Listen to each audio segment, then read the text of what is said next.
우리 현대 사회는 점점 서비스 산업이 점점 더 발전해 가고 있습니다. 아마 중요한 산업 또 우리 컴퍼니들은 대부분 이제 서비스 산업이 주종을 이루고 있습니다. 어떤 서비스를 고객에게 제공하느냐에 따라서 그 사업의 성패가 좌우합니다. 아마 비즈니스를 하고 계시는 분들은 훨씬 더 이 서비스를 어떤 서비스를 제공할까 민감하실 줄 압니다. 우리도 그런 서비스에 많이 익숙해져 있기 때문에 무엇을 살 때든지 어떤 식당을 갈 때든지 또는 어떤 쇼핑몰을 갈 때든지 어떤 서비스가 나에게 제공되는지를 굉장히 민감하게 생각합니다.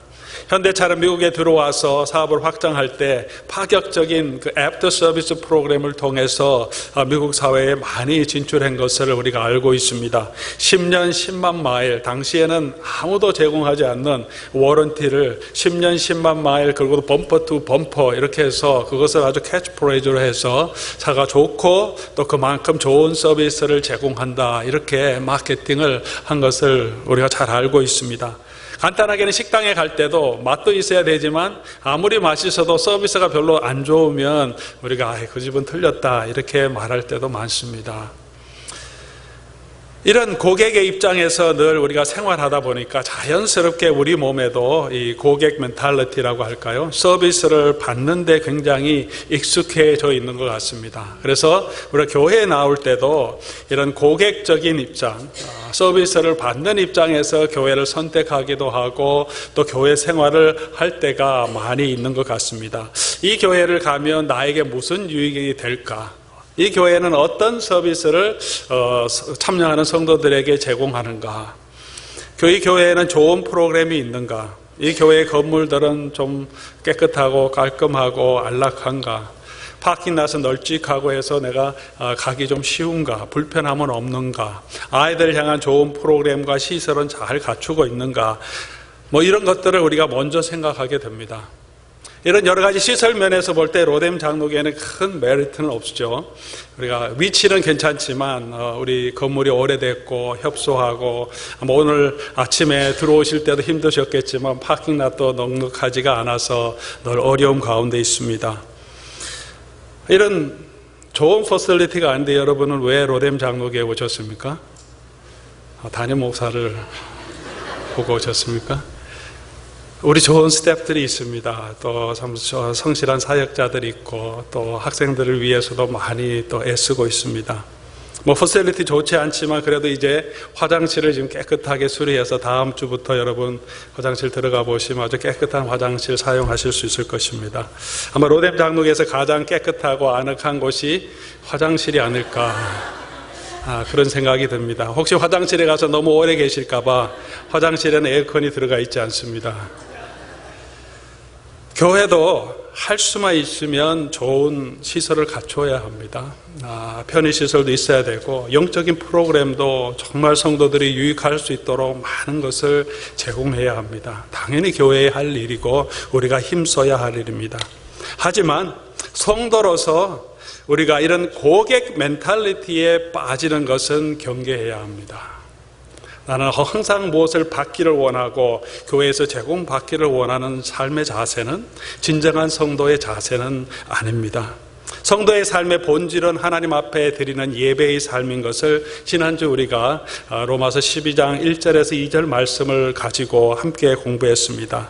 복음의 본질은 우리 자신을 하나님의 은혜에 감사해서 우리의 삶을 하나님 앞에 드리는 것입니다. 예배가 무엇입니까? 우리가 예배라는 단어를 사용하는데 영어로는 두 가지 단어를 함께 쓰죠. worship이라고도 하고 그 다음에 service라는 단어를 함께 씁니다. 하나님 앞에 우리의 삶, 경배하는 삶과 함께 서비스죠. 내가 서비스를 받는 입장이 아니라 예배에 나오는 것은 내가 하나님 앞에 드리는 마음으로 내 마음을 드리고 내 생각을 드리고 나의 찬양과 나의 경배를 하나님 앞에 드리는 시간입니다. 여러분 여기 앉아서 아름다운 찬양을 듣고 메시지를 듣고 은혜를 받고 돌아가는 시간이지만 근본적으로 이 시간은 우리의 자신을 하나님 앞에 다시 드리는 예배, 서비스, 섬김의 시간임을 기억해야 합니다. 단순히 예배 시간만이 아니라 우리의 모든 삶이, 우리의 몸이 있는 모든 곳에서 우리의 삶을 하나님이 기뻐하시는, 우리의 몸을 하나님이 기뻐하는 거룩한 산제사로 드리라. 이것이 너희의 드릴 영적 예배다. 또 합당한 예배다. 그렇게 사도 바울은 모든 성도들에게 권면하고 있습니다. 예수님의 삶이 어떤 삶이었습니까? 예수님의 삶이 바로 섬기는 삶이었습니다. 마가복음 10장 45절 우리가 너무나 잘 아는 말씀이지만 예수님의 삶의 목적을 예수님이 스스로 말씀하신 거죠. 내가 온 것은 나의 목숨을 많은 사람의 대속물로 주려 합니다. 섬기려 합니다. 그렇게 말하고 있습니다. 그리고 또한 하나님을 믿는, 예수 그리스도를 믿는 모든 사람에게 이 삶으로 주님께서 초대해 주십니다. 예수님이 우리를 위해서 대속물로 주셔서 우리를 구원해 주셨을 뿐만 아니라 예수님의 섬기는 삶, 자기의 생명을 우리를 위해서 내어주는 그 삶에 우리도 동참하도록 저와 여러분을 구원하여 주시고 불러주셨고 초청해 주셨습니다. 그래서 요한 사도는 요한 1서 3장 16절에 그가 우리를 위하여 목숨을 버리셨으니 우리가 이로써 사랑을 알고 우리도 형제를 위하여 목숨을 버리는 것이 마땅하니라, 이렇게 도전하고 있습니다. 오늘 이 말씀을 근거해서 보면 예수를 믿는다는 이것은 어떤 의미에서 굉장히 심각한 일입니다. 단순히 예수 그리스도를 따르기 때문에 내가 다른 사람을 조금 도와줘야지, 다른 사람을 조금 섬겨야지, 내가 헌금도 조금 해야지 하는 차원이 아니고 예수 그리스도를 알고 예수 그리스도의 은혜를 받았다면 우리의 목숨을 형제를 위해서, 믿는 형제들을 위해서 내어주라. 이것이 굉장히 위대한 일이라 말하지 않고 당연한 일이다. 이렇게 우리에게 도전하고 있습니다. 오늘 저와 여러분은 이 말씀 우리가 접할 때 우리의 자세는 어떤지 한번 살펴볼 수 있기를 바랍니다. 복음의 은혜를 알고 구원을 얻은 사람은 하나님의 기뻐하시는 산 제사로 우리 자신을 드려야 합니다. 자기를 부인하고 자기 십자가를 지고 나를 따르라고 말하고 있습니다. 보이지 않는 우리는 영원한 세계, 하나님이 주실 그 부활의 땅을, 부활의 날을 사모하면서 이 땅에서 힘들고 어렵지만 이 땅에서 즐길 것, 이 땅에서 누릴 것을 바라지 않고 천국을 바라보며 예수 그리스도의 모습을 닮아가는 섬기는 자의 삶으로 우리를 초대해 주셨고, 그게 응답해서 저와 여러분은 이 자리에 모여 있습니다. 다시 한번 우리의 삶의 목적이 무엇이고 우리가 가질 영원한 축복이 무엇인지 기억하고 이 세상 살아가는 동안에 우리가 예수 그리스도를 따라서 살 수 있도록 새로운 다짐과 결심을 하기 위해서 오늘 저와 여러분은 이 자리에 모였습니다. 오늘 예배 드리고 즐겁게 찬양하고 좋은 음식을 먹고 기쁘게 그냥 돌아가는 그 일을 위해서 모인 것이 아니라 주님께서는 저와 여러분을 불러주시고 우리가 예배하러 모인 것은 우리가 주님을 닮아가는 그런 삶, 세상의 빛과 소금이 되는 그런 삶을 살기 위해서 그 삶으로 저와 여러분을 초대해 주셨습니다. 환난과 고난이 우리 삶에 많이 있지만 그럼에도 불구하고 주님을 의지하고 천국의 영광을 바라보며 오늘 묵묵하게 그 일을 이겨나가는 삶. 이 세상에 안주하고 싶고 세상에서 조금 더 편안하게 살고 싶지만 그 마음을 다스리고 나를 포기하고 내 십자가를 지고 형제를 사랑하고 예수 그리스도를 사랑하는 삶으로 날마다 자기를 돌아보는 그것이 성도의 삶이라고 우리에게 말해주고 있습니다. 그 삶 가운데 성령께서 함께해 주시고 우리에게 위로를 주시고 세상에 알지 못하는 기쁨과 소망을 누리게 하십니다. 그것이 또한 성도의 영광이고 기쁨입니다. 우리 사랑하는 오렘의 성도 여러분, 여러분이 이 복된 삶, 거룩한 삶에 초청된 사람임을 기억하시기 바랍니다. 그리고 그 사명을 하나님이 주시는 힘으로 기쁘게 감당할 수 있는 여러분들 되시기를 바랍니다. 아직 이 기쁨을 충만하게 누리지 못한다면 그리스도께 여러분 자신을 다시 한번 드리는 시간이 될 수 있기를 바랍니다.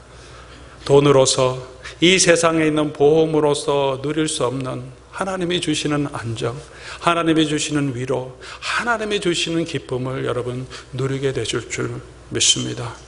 이 세상의 끝을 붙잡으면 붙잡을수록 우리는 더 천국의 기쁨을 놓칠 수밖에 없습니다. 주 예수 그리스도만 의지하면 의지할수록 하나님께서 주시는 기쁨으로 능력으로 성령께서 우리와 함께 하실 줄 믿습니다.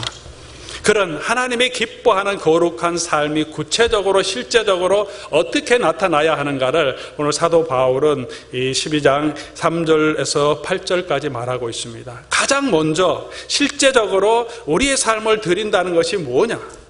살아있는 예배로 하나님 앞에 영적인 예배로 드린다는 것이 어떻게 나타나야 하는가? 가장 먼저 교회 공동체를 섬기는 일, 우리의 받은 은사대로 직분대로 하나님의 교회를 섬기는 일로 나타나야 한다고 사도 바울은 말하고 있습니다.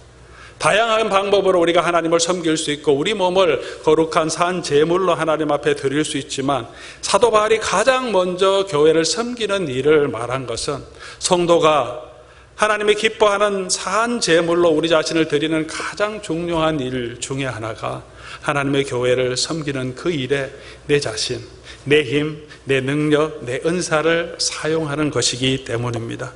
오늘 이 본문 말씀 3절에서 사도 바울은 누구에게 이 명령을 하고 있습니까? 누가 하나님의 교회를 섬기는 일을 감당해야 합니까?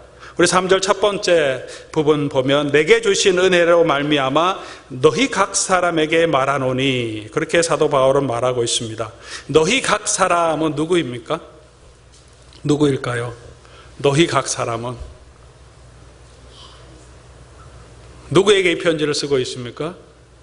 로마에 있는 성도들에게 편지를 쓰고 있습니다. 로마에 있는 성도들은 유대인도 있고요, 거기에는 헬라인, 그리스 사람도 있고 거기에는 이탈리아 사람도 있었습니다. 다양한 인종들이 함께 모여 있습니다.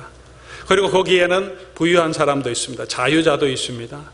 아마 대부분의 성도들은 가난한 사람들이었을 것입니다. 많은 성도들은 종이었을 것입니다.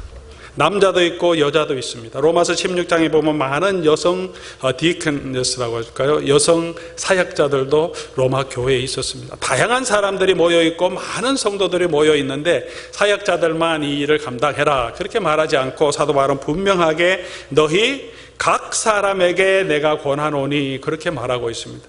여러분이 종이든지 자유자든지 남자든지 여자든지 직분자든지 특별한 직분이 없든지 로마에 있는 모든 성도들에게 사도 바울은 이 말을 하고 있습니다. 이 편지를 기록한 것을 모든 성도들이 모였을 때 대독자가 예배 시간에 읽었을 것입니다. 이렇게 읽은 거죠.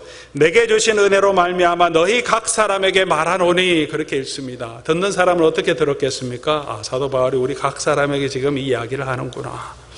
오늘 이 말씀이 여러분 각 사람에게 주시는 하나님의 말씀인 줄 믿습니다.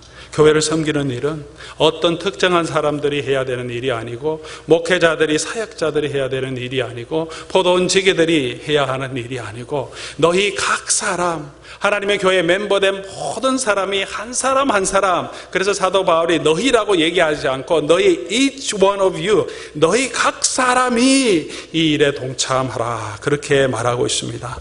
사랑하는 성도 여러분, 우리 교회도 마찬가지고 다른 교회도 마찬가지지만 교회를 섬기는 것을 보면 늘 한 3분의 1 정도 열심히 섬기는 분들이 2개, 3개, 4개의 일을 감당하고 있습니다. 나이 많은 정말 연로하신 분들이 더 많은 일들을 감당하는 것을 봅니다. 하나님의 교회를 섬기는 것은 우리의 일입니다. 우리 젊은 우리 1, 2 성교회도 많이 있습니다. 여러분, 하나님의 교회를 섬기는 일은 50대, 60대, 70대 어르신들이 섬기는 것이 아니고 우리가 이 교회를 섬겨야 합니다.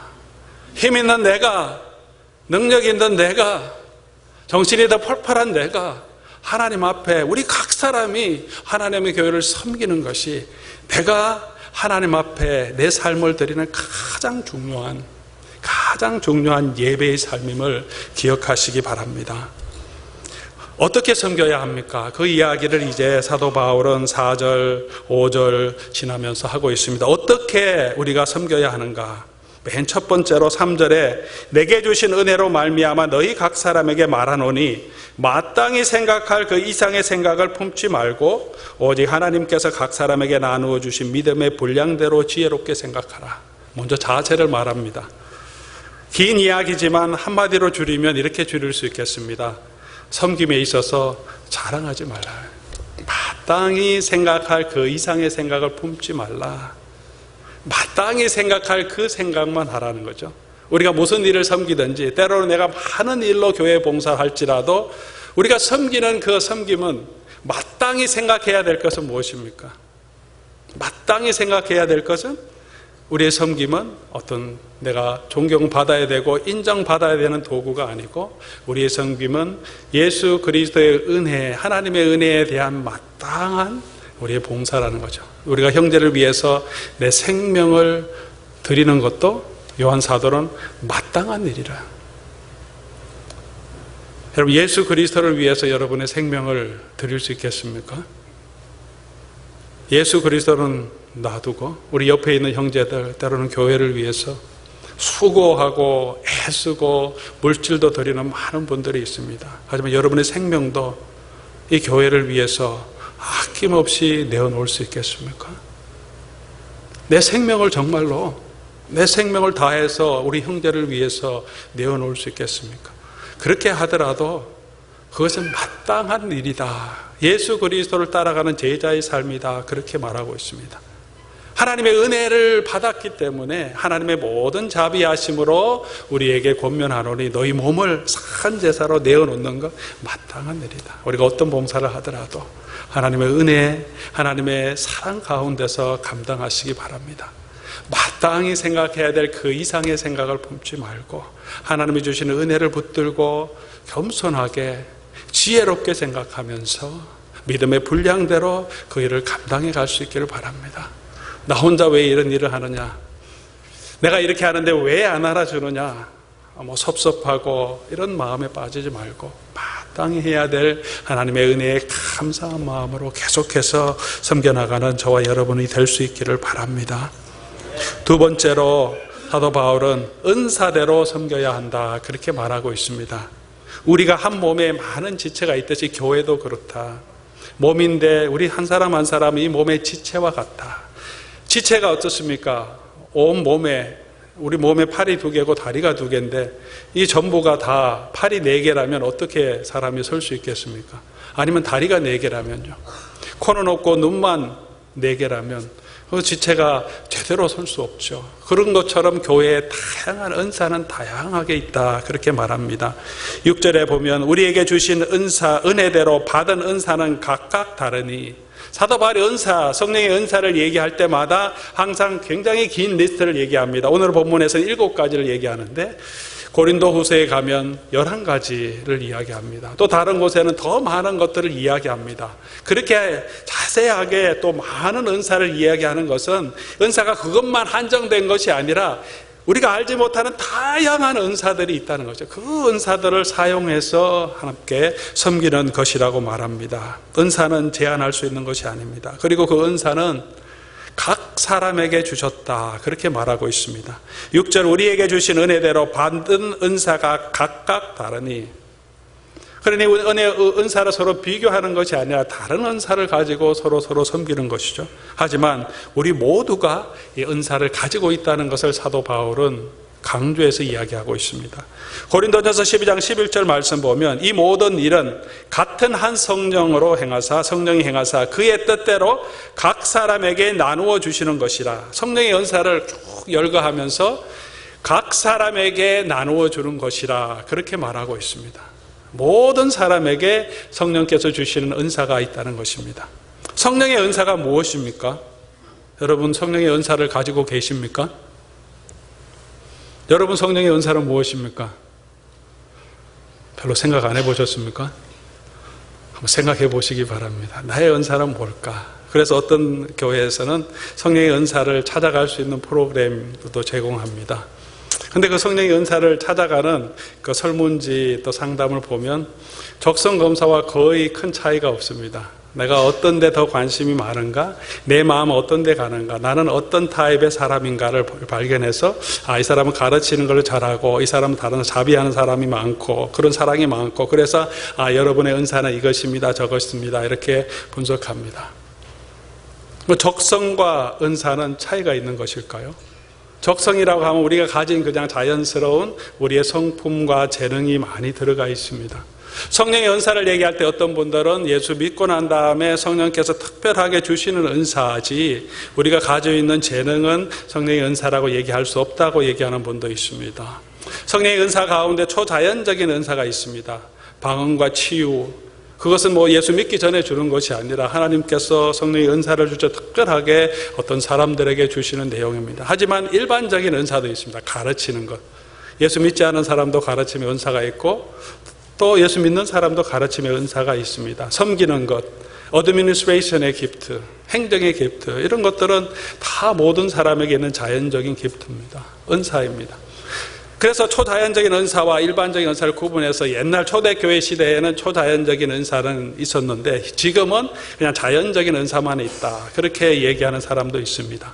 하지만 사도 바울 서신을 제가 공부하고 또 연구하면서 읽어본 바로는 사도 바울은 그런 구분을 하지 않는다는 것입니다. 은사를 얘기할 때는 그것이 초자연적이든지 그냥 일반적으로 우리가 가질 수 있는 재능적인 문제든지 사도 바울은 그것을 지금 심각하게 구분하지 않고 있습니다.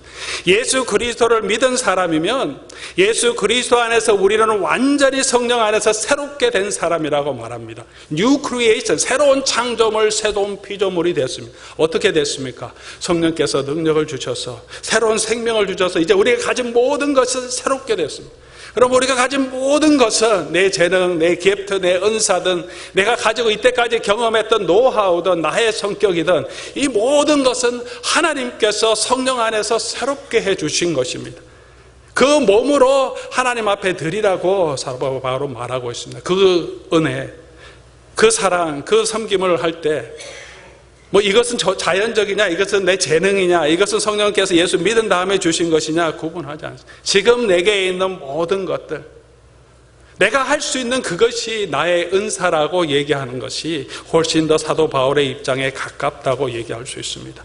성령께서 새로운 은사를 주셨든지 아니면 내 안에 원래 가르치는 은사가 있었는데 그것이 이제 성령께서 주시는 은혜대로 그 감동대로 그것을 사용하게 될 때는 그것이 성령의 은사가 되는 거죠. 피아노와 음악을 잘하는 사람은 그것이 성령 안에서 이제 우리에게 주시는 은사가 되는 거예요. 나에게 노하우가 있다면, 여러 가지 노하우가 있다면 세상적으로 하던 일이 아니라 이제 그리스도 안에서 새롭게 된 마음으로 하나님의 영광을 위하여서 내가 이때까지 경험한 모든 것들을 하나님의 영광을 위해서 하나님이 기뻐하시는 대로 사용하는 모든 것, 그것이 성령께서 우리에게 주신 은혜고 그 일을 위해서 우리 자신을 드리는 것이 우리의 은혜라, 성령의 은사라고 할 수 있습니다. 그러면 여러분은 가지고 있는 무엇이? 어떤 목사님은 이렇게 얘기합니다. 성령의 은사가 뭐냐? 내게 보이는 것이 은사다. 교회를 볼 때 여기 좀 지저분한 게 보인다. 그럼 여러분 청소하는 것, 여러분의 은사다. 아이들을 보니까 참 마음에 감동이 있고 좀 쟤들 좀 제대로 말씀을 가르쳤으면 좋겠다. 그런 간절한 마음을 주시고 그런 눈을 열어주시면 그것이 여러분에게 주신 성령의 음성이다. 그 일에 헌신할 때 하나님께서 사랑의 마음을 주시고 가르칠 수 있는 마음을 주시고, 가르치는 은사가 그렇게 뛰어나지 않더라도 사랑으로 어떻게 하면 가르칠까 고민하며 기도하며 우리 자신을 헌신할 때 하나님께서 우리에게 주신 작은 가르침의 은사를 더 크게 만들어 주시고 그 사랑으로 우리 자녀들을 가르칠 수 있도록 우리를 들어서 사용해 주십니다. 우리가 헌신하고 우리 자신을 드릴 때 하나님께서 그 은사를 더 풍성하게 할 수 있도록 능력을 주시는 것이 성령의 충만함입니다. 사랑할 때 사랑을 더 크게 할 수 있게 해주시고 자비를 베풀 때 더 큰 자비를 베풀 수 있게 해주시는 것이 성령의 능력입니다. 여러분, 우리 안에 섬길 일이 많이 있습니다. 다양한 일이 있습니다. 내가 가진 능력, 내가 가진 힘, 내가 아무것도 가지고 있지 않다고 할지라도 교회를 위해서 기도할 수 있고 격려할 수 있습니다.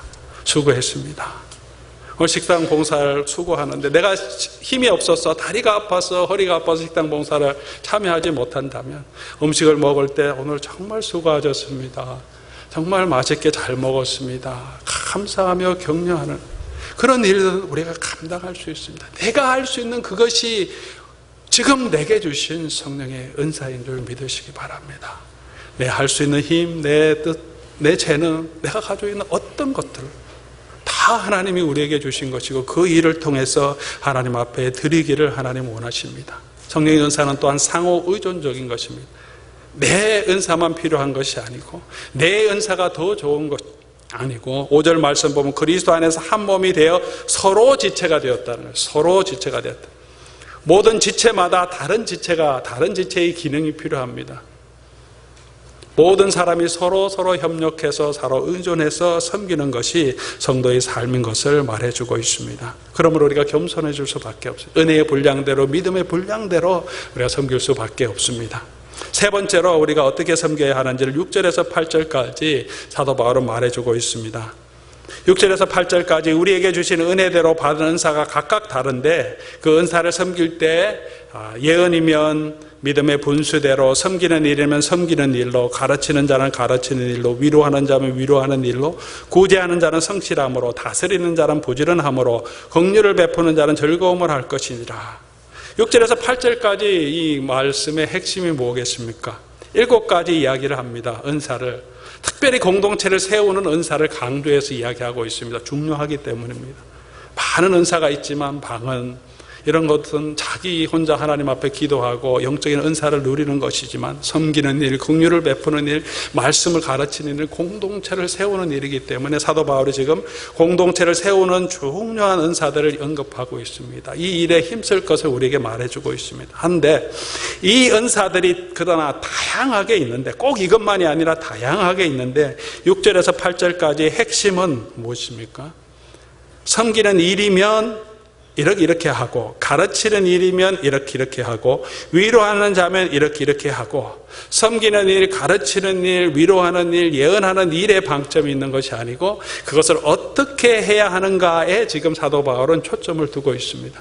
우리에게 다양한 은사가 있는데 어떻게 섬겨야 하는가? 사도 바울은 각각 은사대로 어쩌면 반복되는 일을 이야기합니다. 섬기는 사람은 섬기는 일로, 당연히 섬기는 일로지. 가르치는 사람은 가르치는 일로. 지금 무슨 이야기를 하고 있습니까? 섬기는 사람은 섬기는 그 일을 최선을 다해서 하라는 거죠. 섬기는 일을 하는데 다른 생각하지 말아요. 내가 섬기는 일을 하면서 섬김을 받으려고, 인정받으려고 자꾸 생각을 다른 곳에 두지 말고, 섬기는 사람이면 그 섬기는 일에 나의 힘과 나의 마음을 다해서, 나는 이 섬기는 일을 지금 하고 있으니까 그 일에, 섬기는 일에 최선을 다하라. 가르치는 사람이면 가르치는 그 일에 자기의 삶을 다 들여서 어떻게 하면 성도들을 바로 가르치고 말씀대로 가르치고 바로 이해할 수 있도록 할까, 가르치는 그 일에 최선을 다하라는 거죠. 위로하는 자면 그 위로하는 일에, 정말 위로하는 그 일에 집중해서 맡은 그 일을 다 하라는 거죠. 무슨 은사를 우리에게 주셨든지 사도 바울의 말씀의 핵심은 그 은사가 가장 잘 나타날 수 있도록 최선을 다해서 그 직분에 합당하게 일하라는 것입니다. 찬양대가 우리 찬양합니다. 찬양대의 일은 하나님 앞에 찬양을 드리는, 그 일이 가장 잘 감당할 수 있도록 자기를 드리는 것입니다. 봉사의 일을 하는 사람, 섬기는 일을 하는 사람, 누구든지 무슨 일이든지 다양한 일이 있지만 그 일에 합당하게 믿음의 분량대로 지혜롭게 그 일을 감당하라고 우리에게 말해주고 있습니다.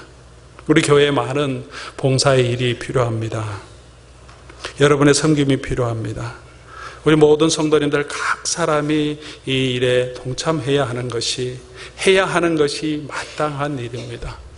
절반만, 3분의 1만 봉사하면 되는 것이 아니고, 여러분 각 사람이 우리에게 섬기는 일들을 돌아보고, 교회를 세우는 일을 돌아보고, 여러분이 할 수 있는 일, 은사대로, 믿음의 분량대로 모두가 함께 이 일을 감당하도록 우리에게 도전하고 있습니다. 우리가 하나님 앞에 드리는 예배는 예배 시간에 와서 내가 그냥 은혜 받고 식사하고 교제하고 돌아가는 것이 예배가 아니고, 하나님이 기뻐하는 영적인 예배는 이 공동체를 세워가는 그 일에 내 몸과 내 땀과 내 정성을 드리는 그 일, 그것이 하나님이 기뻐하시는 거룩한 예배라. 그것이 진정한 예배자의 자세라고 우리에게 도전해주고 있습니다. 연말 되면 새로운 사역위원회를 편성합니다.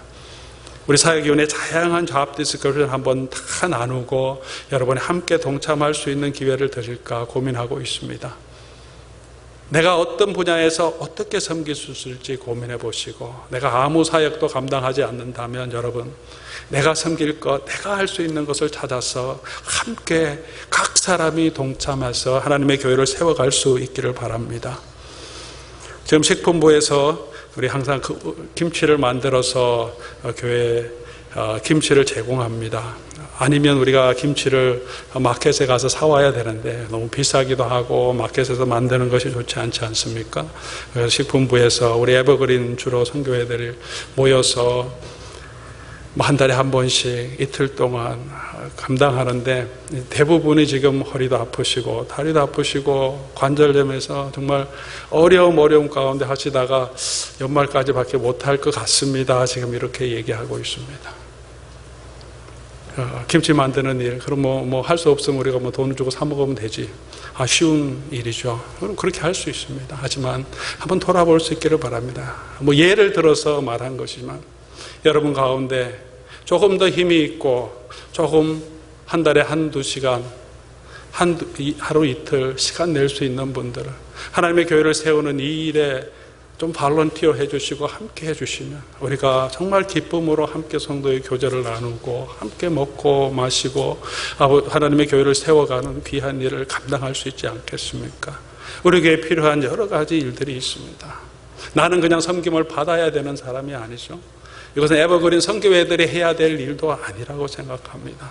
5선교회, 6선교회, 2선교회, 여러분 시간 되시는 분들이 좀 발런티어 해주셔서 같이 일에, 정말 사람이 너무 많아서 두 팀으로 나누어서 할 수 있으면 얼마나 축복되겠습니까?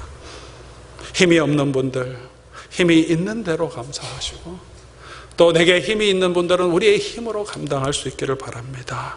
모든 사람이 각자 하나님의 교회를 섬기는 이 일에 참여할 수 있기를 주님의 이름으로 축원합니다. 사도 바울이 이 일을 권면합니다. 제가 여러분에게 이 말씀을 드리는 것은 여러분이 목사님이 교회를 잘 세워가야 되니까, 봉사자도 필요하니까 이렇게 이 본문을 가지고 지금 강조하고 있구나 이렇게 생각하실 수도 있겠습니다. 맞는 말씀입니다. 정말 하나님의 교회를 그렇게 세워가고 싶습니다. 정말 모든 성도들이 각자 받은 은사대로, 분량대로, 믿음대로 정말 봉사일에 참여하는 그런 교회를 세워가고 싶습니다. 큰 교회, 좋은 교회를 만들어서 제 명예를 세우고자 하는 욕심으로 드리는 말씀이 아니고, 그것이 하나님의 교회의 마땅한 일이고 성도가 해야 될 마땅한 일이기 때문에 그렇습니다. 오늘 사도 바울이 이 말씀을 우리에게 각 사람에게 해주고 있습니다. 그 일을 말씀하면서 사도 바울은 내게 주신 은혜대로 말미암아 그렇게 말합니다. 자기에게 주신 은혜대로 사도 바울은 이 일을 각 사람에게 지금 말하고 있습니다. 오늘 저와 여러분에게도 저에게도 말하고 있습니다. 사도 바울이 받은 그 은혜가 무엇입니까? 사도 바울이 받은 그 은혜라고 하는 것은 자기의 사도직을 말합니다. 내게 주신 그리스도의 대신된, 그리스도의 대사된 사도로, 예수 그리스도를 대언하는 사람으로 그 은혜를 가지고 내가 지금 너희에게 권면한다, 그렇게 말하고 있습니다. 이 권면은 그러므로 사도 바울의 권면이 아니라 사도 바울이 대신해서 전하는 바로 그 예수 그리스도께서 교회에 주시는 명령입니다. 우리 각 사람이 받은 은혜대로, 은사대로, 믿음의 분량대로 기쁨으로 하나님의 교회를 섬기는 데 동참하는 것, 그것이 하나님이 기뻐 받으시는 거룩한 산제사, 하나님이 기뻐 받으시는 거룩한 산제사로 드리는 가장 중요한 우리의 실천적인 방법임을 우리에게 말해주고 있습니다. 각 사람이 다 은사가 있습니다. 우리 몸의 지체 가운데 불필요한 것은 아무것도 없습니다. 어떤 사람이 그렇게 합니다. 남자의 젖꼭지도 필요하다. 왜냐하면 앞뒤를 구분하기 위해서. 아재 개그죠, 이런 게. 우리 몸에 불필요한 것은 없습니다. 어떤 직분을 가지고 있든지, 어떤 능력을 가지고 있든지, 여러분, 이 하나님의 교회를 세워가는데 여러분이 필요합니다. 여러분 또한 이 교회의 성도들의 섬김이 필요한 사람입니다. 서로 협력해서 하나님의 교회를 세워갈 수 있기를 바랍니다. 우리의 힘으로 이 일을 다 감당할 수는 없습니다. 그렇기 때문에 주님의 은혜를 의지해야 합니다. 주님이 주시는 능력으로 감당할 수 있습니다. 그러므로 다시 한번 이 시간 하나님의 전에 나와서 예배하며 찬양하며 하나님의 은혜를 받고 하나님의 은혜를 알고 그 십자가의 보혈의 능력 가운데서 우리에게 주신 일을 감당할 수 있도록 주님께 간구하는 저와 여러분 될 수 있기를 바랍니다. 보혈의 능력으로 주님이 주신 은혜로 능히 하나님의 교회를 함께 세워가는 저와 여러분이 될 수 있기를, 그래서 예수 그리스도의 향기가 나타나는 교회로 이 땅에 예수 그리스도와 함께하고 그리스도의 은혜와 사랑으로 섬기는 교회로 이 땅에 설 수 있기를 주님의 이름으로 축원합니다.